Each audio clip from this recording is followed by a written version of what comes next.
money is very, very, very important.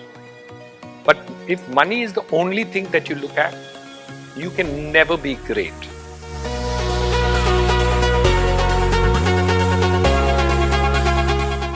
Work through your heart.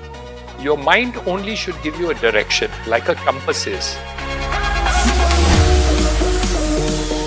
Thanks for joining us today. Before we start, before I start with all the questions, I would like to know, how did you start your company? And I know that you're a self-made entrepreneur and you built it to where it is right now.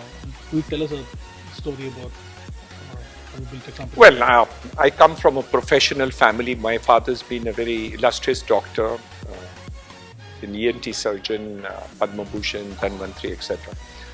I came from family where nobody did business. So for me to plunge into business was kind of unique and scary for the rest of the family, especially my father. Having said that, I did derive a lot of moral support from him once I decided and got into it. Started with textile unit in Kandivali Charco and then got into real estate, doing badly in both, and ultimately chucked up the textile unit to finally plunge fully into real estate. So the first few years was quite tumultuous, to say that it was like starting with failure and going with failure and ending with failure. But the moment I gave up one, which was the textile unit, there was no looking back, and one knew that the horizon was very clear. I either had to swim and win or I had to drown.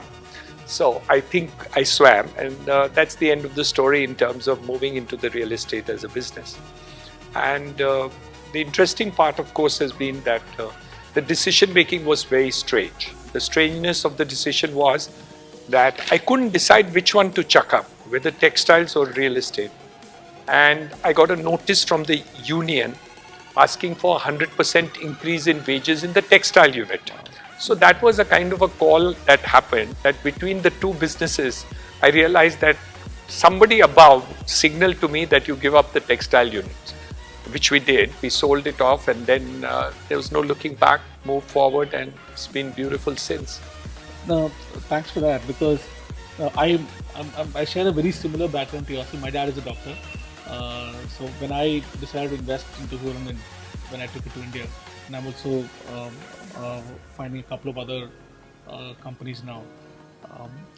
It's such a you're in such a unique position. You do not have that many people to advise you on where to start and how to start, and then you got into real estate, which is a very risky business. And how, before you started real estate, you said you shut down the textile business, right? So did you make money out of it? Did you exit? Oh, we lost it. We were losing money in both. So in reality, we were not making money. The interest and the repayment of loans couldn't happen.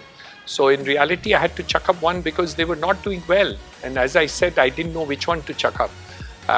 Because we were destined to get into real estate completely. So I think somewhere down the line, you left it to guts or guts instinct. Yeah. When you couldn't decide, something decided for you. But yes, you were very clear that once I got into the real estate business, that was what was for me, period.